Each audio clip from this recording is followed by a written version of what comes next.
afternoon. This is a special committee, education committee at 3:30. We have Alicia Porterfield, Aaron Evans, Tanya Hancock, Sharon Hurt, Tom Cash, Council Lady Toombs, and myself. And we're here to get a chance to speak to some parents. Council Lady Hancock, can you help get us started? Yes, absolutely. Thank you, everyone, for coming and agreeing to this specially called Education Committee meeting. We don't get to meet very often because there's not often legislation for us to consider for education, because we do have a school board that handles most of that. However, there's a fantastic Metro Nashville Public Schools Parent Advisory Council that I've been serving as the council liaison to. And so this is an opportunity for us to meet with the MNPS PAC, Parent Advisory Council, and learn a little bit more about them. They're very well respected, very connected to MNPS, and I think going to be even more connected, maybe digitally soon. So I won't spill too much of the beans, but I'd like to introduce the president, BB Hines. Hello. Good to have you. My name is Elizabeth Hines. I go by BB. I live over by the zoo. I'm the chair of the PAC. I was elected in March of this year. I serve for a term, so my term ends in May of 2022. So I have just a couple months to get my entire agenda done. Okay, that's like most of us. Tell us how you do it, will you? Oh, well, I don't sleep.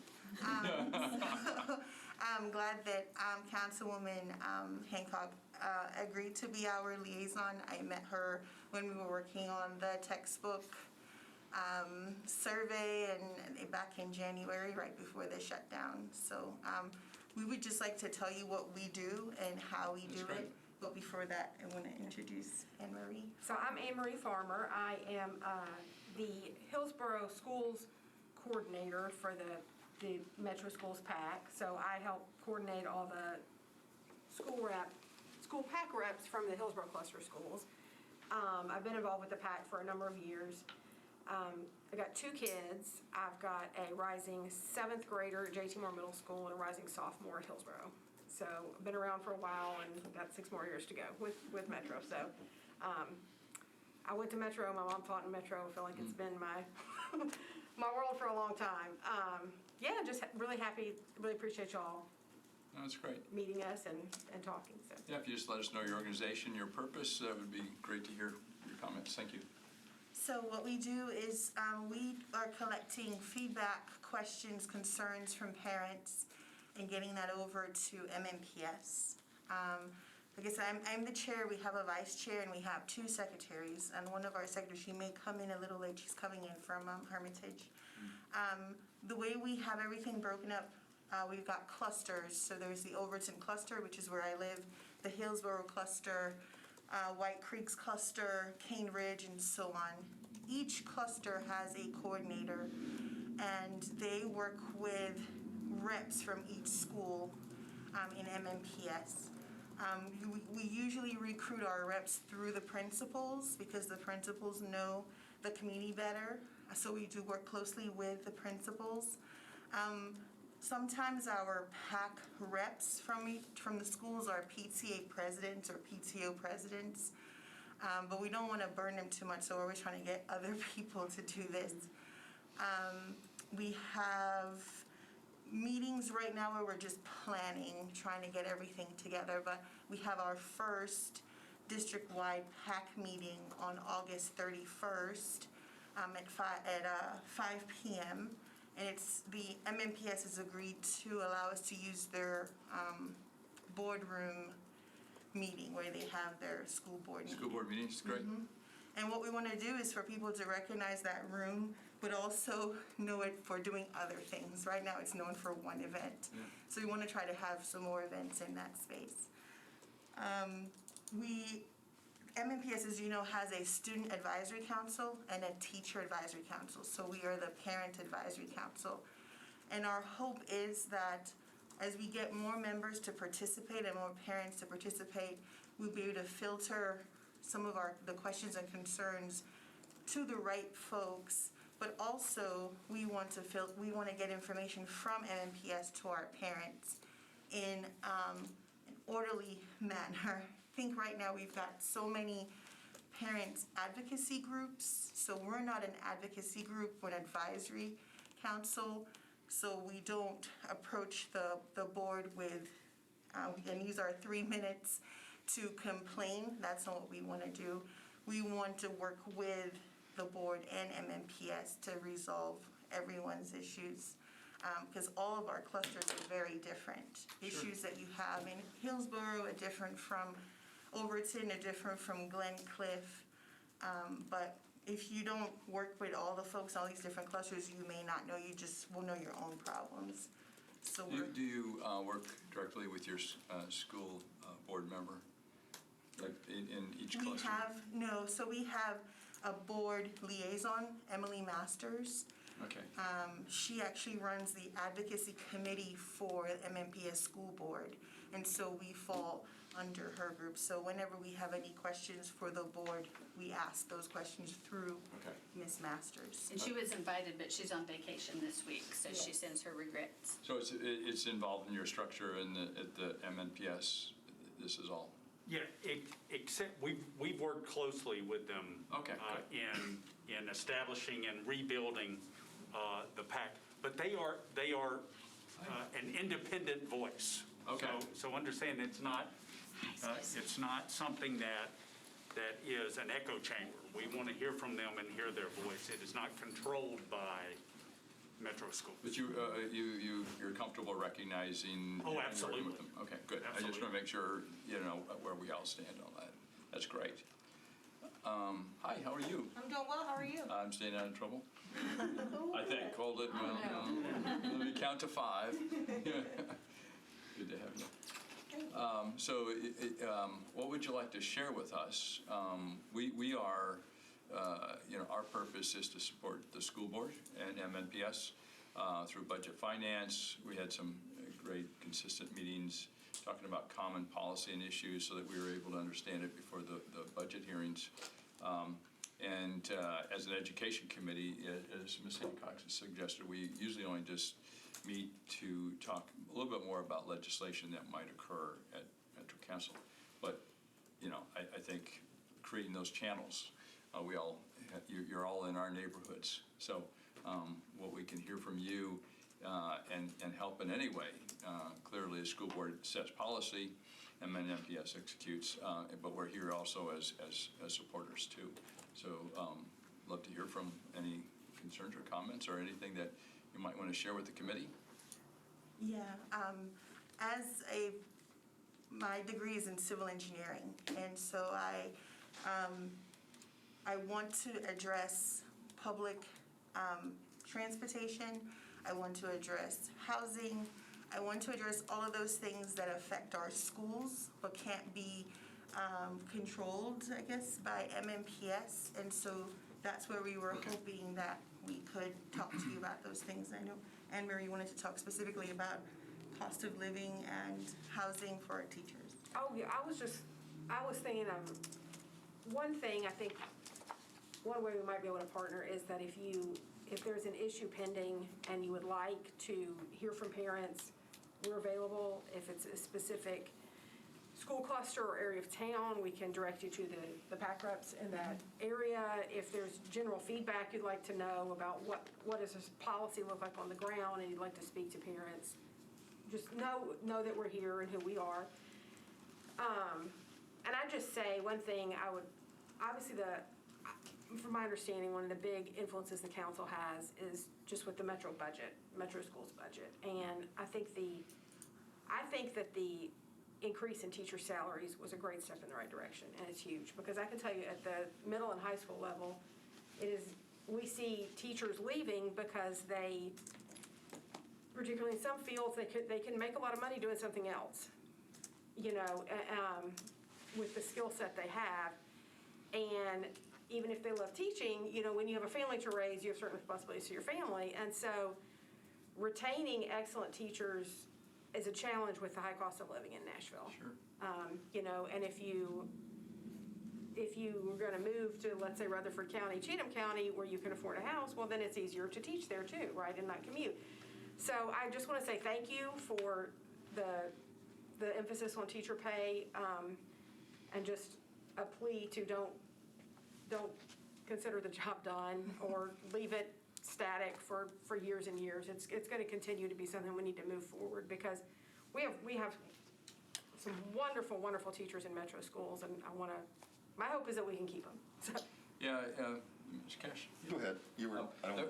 If you were to send that, your communication to us, then I think we could share it with all the council members. Because I know in my district, I try to stay pretty involved in the schools, but if there's some parent groups that might be another voice, I'd be glad to be aware and ask questions as we have changes. I work with Ms. Tyler, and we're connected pretty well in terms of talking about things that are going on, but again, love to have that, and I think most council members would love to have that. So if you could just send that, we'll kick that back out so that everybody has access. Yeah, you can send it to me, and then I can send it around to everyone through Rosie. It's a great thing for us to get that organized communication back to us. Yeah, Tom? I've been getting Anne Marie's emails for the Hillsborough cluster for some time, and appreciate your good communication. I just wanted to, you brought up, teacher retention, and I do think that the raises that we were able to give, the money that we were able to provide so that the school board could give good, really competitive raises, I think was absolutely a good thing. But you also brought up the cost of living in Nashville. And while I think we're all aware that housing is a big part of that, I also want to point out and I guess ask if there's been any discussion of like childcare there, which is also something that makes it difficult for teachers to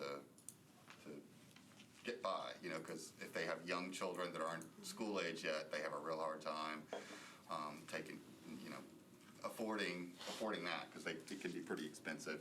So I hope in the discussions, and I'm saying this to Mr. North as well, I hope in the discussions of, retaining teachers and being cognizant of cost of living, that child care is a part of it. And if metro schools can play any role in that, I think that could be a good thing. And we're talking about the different clusters, and I'm curious, and I think I know the answer, but I can't remember. I taught in a magnet school for a long time. How are magnet school parents pulled into other clusters, or do they have their own cluster? I'll let Miss Neva McKinney address it, because she's actually, we have two secretaries I mentioned, and she's taken on recruiting for us, so. Hey everyone, how are you? Good to see you. I'm familiar with most of you and have met most of you, so it's so great to see you. Just to kind of let you know, I serve on the Parent Advisory Council as the district recruiter. And so what we're trying to do is really overhaul and improve the representation of parents across Metro Nashville Public Schools. And so part of that means that each school district, so we have 8 school districts across Metro schools, and we also have clusters. So our districts doesn't necessarily align with our clusters. And so our clusters are the pathways in which our elementary and middle schools run into our high schools. As far as your question related to magnet schools, the magnet schools will feed what we're doing this year. Magnet schools before have been a cluster of their own to be able to address that, but we thought in order to improve communication and the work that we're trying to do as a PAC, that we would, that our magnet schools would feed into their clusters. And so that way we would have greater impact, and we're not just devising parents in specific small silos like that. We want to infuse them into the clusters because they are part of the communities in which they represent. And so as a part of that, what we wanted to do, I think another role that we wanted to do with you all as the education community committee is to be another voice in the conversation. I'm glad you brought up childcare. I received an email recently about a teacher having challenges with childcare because the before and after school program that her child initially attended no longer exists. And so now she's a high school teacher. Her child is in elementary school, starts school at 8, and she has no pathway for her child to go through right now for her to start school at 7 a.m. and her elementary child be taken care of. So childcare is definitely a concern across our district for our teachers and for parents across our district. So as a lot of the funding is going away, a lot of those resources are also going away with it because we haven't really thought long-term the impact and the sustainability of childcare that's needed for not only employee parents, but parents in general across our city. So I'm glad you brought it up. Helps It is with definitely- absenteeism too. Yes, and- yes, and it's definitely a concern that we have. The other thing, I think, is that as we're making budgetary decisions, one thing that I heard running for school board and talking with council was not really understanding how things work within metro schools and what the impact was on families. I think as the Parent Advisory Council, that gives you a voice in saying the policies that are being implemented, the funding that's being implemented, how is it impacting the families that are dealing with it every single day. And that gives another voice as a Parent Advisory Council to do so because we are representing the entire district as opposed to just one area of town. And so we are very intentional about the diverse representation that we have and how that representation is reflective in each school, as well as ensuring that every single school in Metro Nashville Public Schools is represented on the PAC. That's great. Well, it's good to have that voice. I just want to follow up with, like, I'm not totally sure what you said about magnet cluster. So so before this year, they have had their own cluster, and now they're going to be in the cluster So, where yeah, so the their magnet- geography is? Yes. So I heard one of the first statements was that different schools or different clusters have very different concerns or feedback about their schools. So I would hope that change doesn't dilute. No, I don't think it will dilute it, but it will also give us an opportunity to see trends that are happening across our district and better identify those trends. So not only are we addressing individual concerns, but what's happening in one district may be happening in the other district, but we're not hearing both voices. We So this- also have some parents Yeah. who have to drop out of participating in the PAC when their kids join magnet schools Yeah. because I got you. it just removes them from the community. So we want to try to get as many to stay. And so that's why we're going to start to group our magnet schools based on geography. Councilor Hurt, did you have a question? Yeah, I was gonna ask, if you still have the lottery process for magnet schools, how can you prioritize the cluster if they're coming from outside of that cluster? So where, you mean where they live versus where they go to school? Yeah, where they live. Yeah, I mean, there's only so much that we can control. We have no say over where a parent wants to send their child to school. Now, if there's a parent who lives in McGavick cluster but sends their child to another cluster, if they want to participate in the McGavick cluster, they would just have to contact us, and if they're able to participate, they can join. But so far, we don't even have that many people interested, so I don't see And that. the other thing that concerns me is that if you have parents who are unable to transport their kids to those other schools, are we going to find ourselves in a segregated situation because you have, I mean, I'm just speaking about what we've seen with Warner and Lockland, because I know that happened there, is that Warner was the zone school, but so many parents wanted their kids to go to Lockland because it was a magnet school or it was a great school with a great reputation. And I don't want to see that same thing happen in other parts of the city because of the lack of transportation and access for many of the parents. So some of our meetings are going to be virtual. Actually, all of our meetings are going to be virtual going forward, or a hybrid, in-person and online. This district-wide PAC meeting we're doing, the reason we're having it at the support hub is because they have the streaming capabilities. So parents who can't be there in person can log on. The reason why we work very closely with MMPS is because we don't have any money to spend. And MMPS, they have existing systems in place. So for example, we now have a meeting Teams link for every single cluster. So McGavick has its own, I keep pointing to her when I say McGavick because she's from the McGavick cluster. McGavick has its own team meetings link. And Overton has its own, all of the clusters have their own Teams link that MMPS has provided. And since all of our children now have laptops, so their parents can use those laptops to log into the Teams meeting like they would do for any meeting that those principals would put together.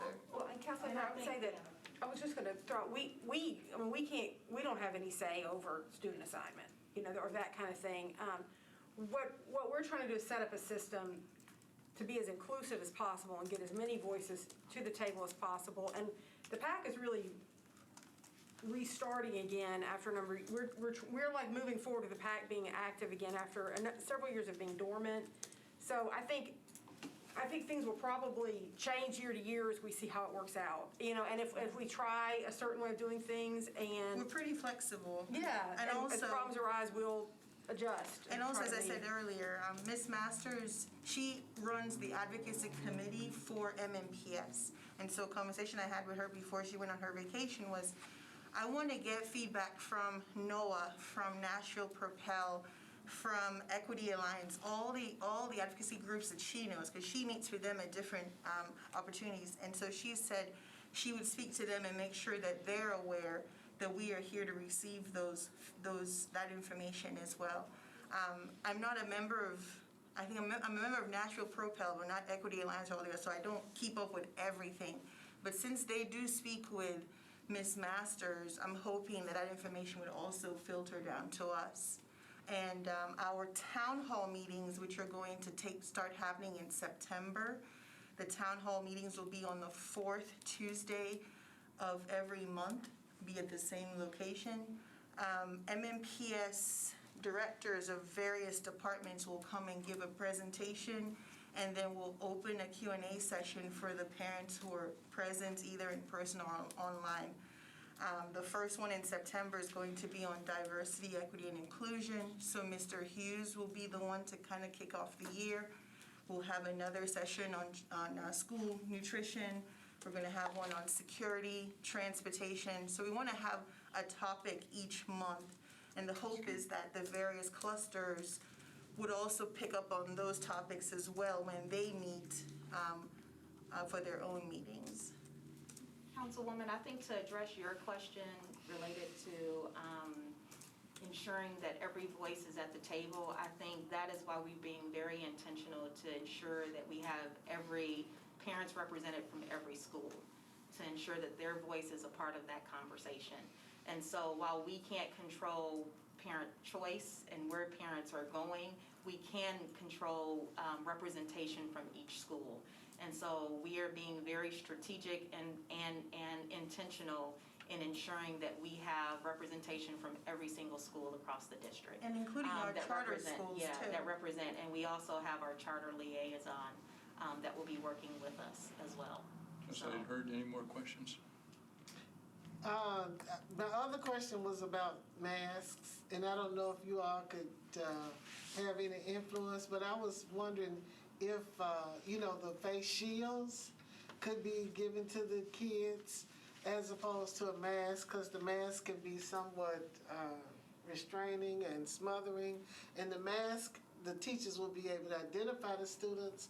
You don't see them, but it still provides that same kind of shield. The shield could provide that, clear shields, speaking of. I think that could be advised, but ultimately providing them to parents will come back to funding, and if the district has the funding to be able to support that,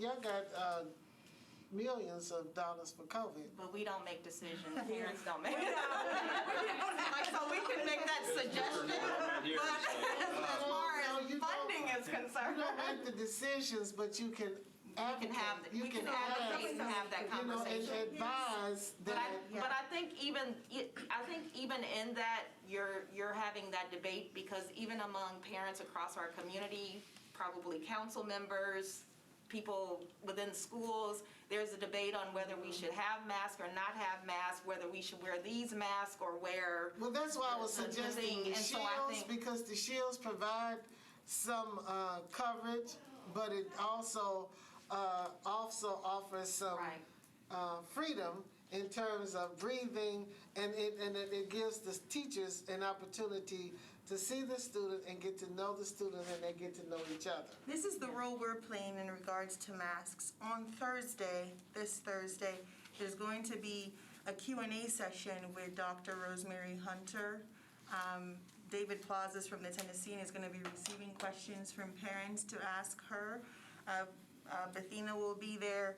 Our two school board members will be present during that session, as well as Kevin Walker, our vice chair. And parents will be able to ask questions to Dr. Hunter that they're concerned about. So I think that would be a really good question to ask her, to get her, she's a pediatrician, to get her opinion. So I I just thought that it was a good option or alternative than the mask itself. Yeah, and I think the other thing is, I just saw a tweet not too long ago that there's a special session coming up this Thursday. At the school board. At the school board What to time is your discuss meeting masks. gonna be? on Thursday at 7 p.m. Okay, so at 10 o'clock, there might be something decided that would be Yes. relevant to your meeting. And that could bring in, Yeah. and so that's the goal. 11 a.m.? 11 a.m., yeah. Yeah, again, At this the board. session on Thursday at 7 p.m. is just to help the average parent know how to live in this world of sending their child back into a school building. So it's just called, safety idea. and back in the school. My daughter's a teacher, and trying to deal with the parents is confusing Because sometimes. I don't know. And you're a civil engineer. Ms. Hurt? Ms. Toombs? Yeah, I have a question, and sorry. you may have answered it already. For that, I apologize.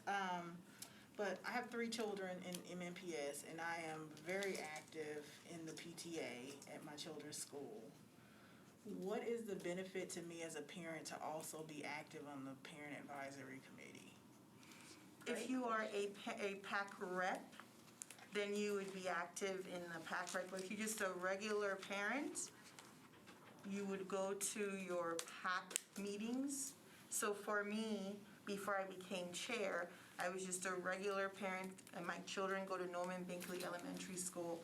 That's in the Overton PAC. So I would go to the monthly Overton cluster PAC meetings.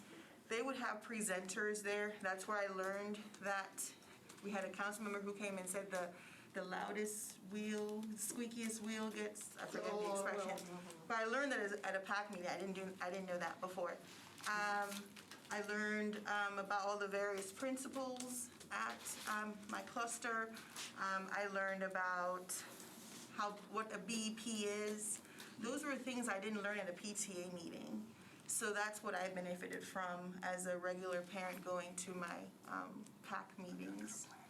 I would say, so I'm involved with both, and I think personally, I would say what I get out of being involved in the PAC, one, you get to know the other schools in the school cluster that you're in, and so you get more familiar with where your children might attend in the future, middle school, high school, as they get older. Have more community with those schools, know parents from those schools. Also, it's just a different set of issues. Instead of like what's happening on the ground in the school, which is also really important, it's an opportunity to get to provide feedback and thoughts on things that are district level type issues. Whether it's, let's say, some of the things you hear that frustrate parents a lot. It's the buses being late, whatever it is. That doesn't just affect your school, and it can't resolve with a particular school. It's something that is citywide. And it's an opportunity to network. And it's not just on negative things, on positive, not just a complaint, but to get a better understanding of issues that are affecting the schools that are district-wide, and where the change or growth or whatever it might be has to happen on a district-wide level.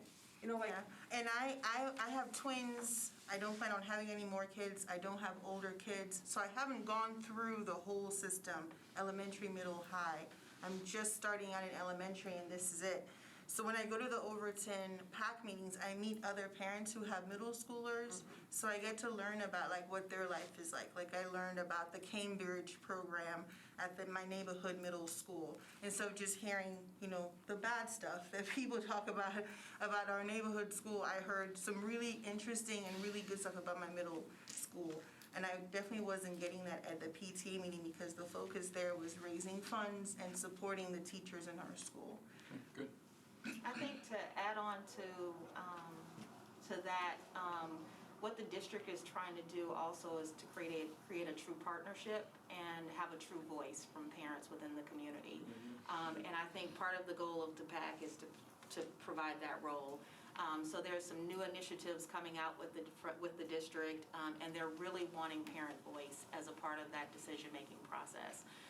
One of the examples is, I think we've all heard about the student dashboard, and having voice within, on how that's going and how it's impacting. So those, I think what it is, the PTA is a partnership between parents and school.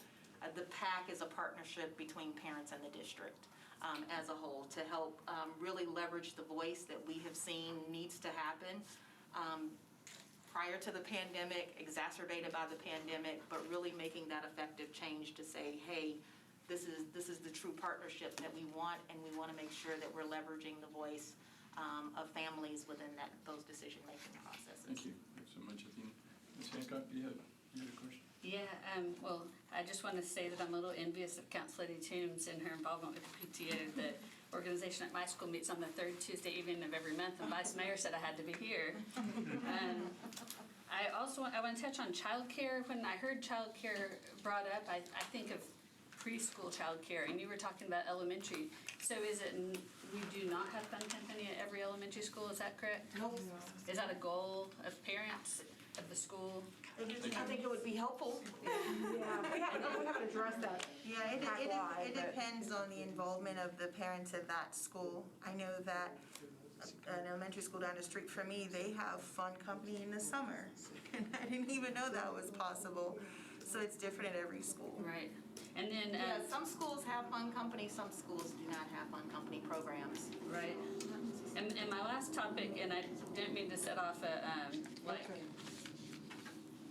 bombshell or something, but it's no surprise to me that Council Lady Hurt brought this up with Lachlan and Werner. I just finished listening to the 8 series podcast talking about this, and one of the things that clicked in my mind was talking about how a lot of Black families in the priority zone area for Lachlan don't even know Lachlan exists, and there's no advertisement for Lachlan because there doesn't need to be, because it always has a super full wait list. However, if we want to desegregate Lachlan, what if we or the PAC for that area, not to push anyone to one school or another, just to inform, did a mailing campaign to all the families in that priority zone area so they all know about it and not just the people that travel in certain circles? Because once people know about it, maybe others would apply as well, and if you're in the priority zone, you're more likely to get in, and that could be a natural way of Communication to other desegregating the parents. school. Yeah. But there's also transportation issues, and a lot of those kids who are going to Lachlan, they are actually zoned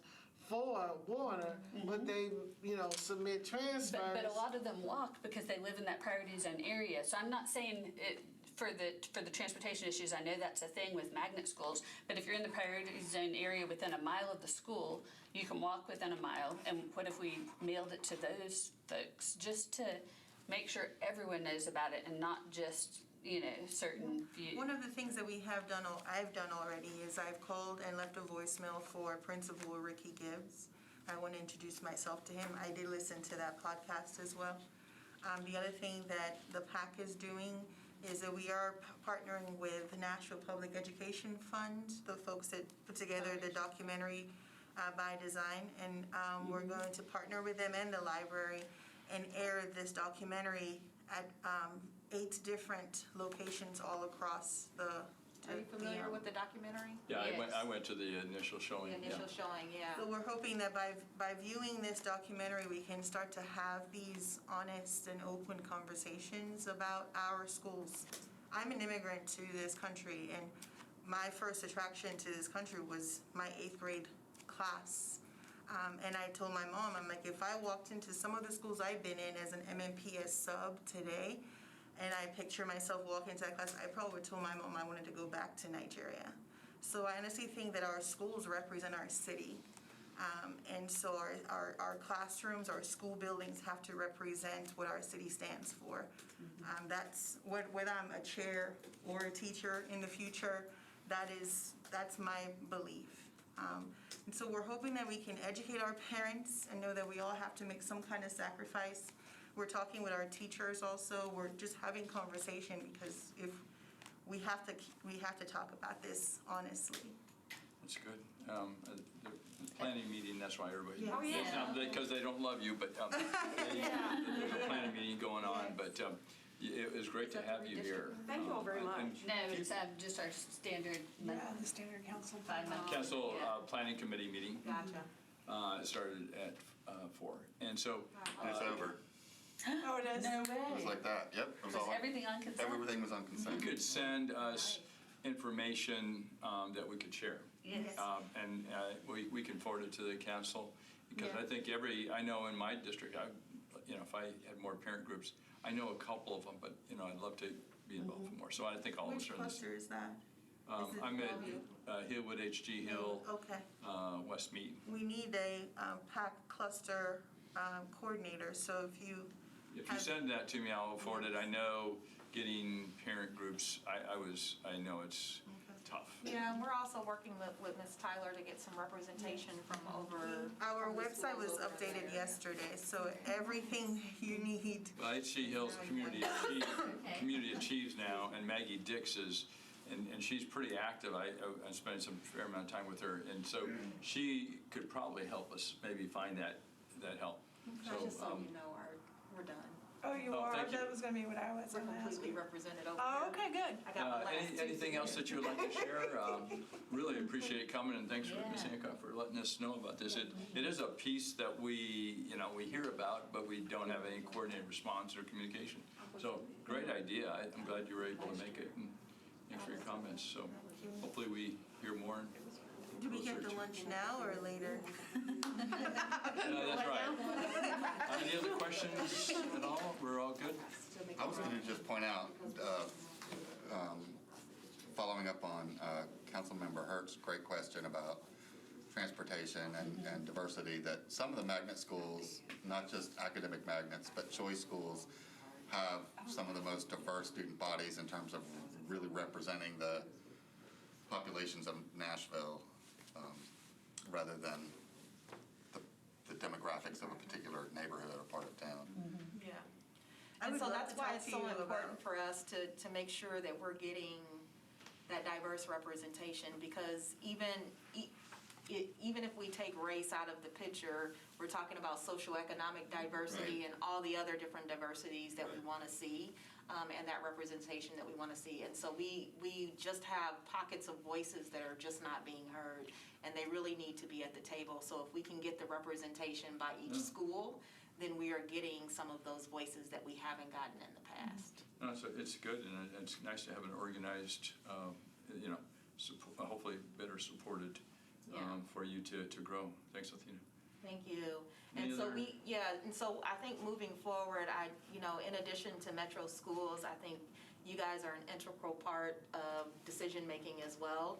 And I think the more that you are informed as well, and the partnerships that we can have, the better it will be. So for me, I'm a longtime educator, I'm a forever educator. And so it was great that we got this amount of funding, but this is only the beginning, and we need to continue to build capacity and sustainability for our students and our city. And so that's why I'm in it. Good, well, So, it's yeah. a good part of the puzzle that's important. So thank you very much for coming, really appreciate it. you. And thanks, committee, for coming in on a different time. Yeah, thank you all so much. Appreciate it. So, We really thank you, Lauren. appreciate it. Thank you. Committee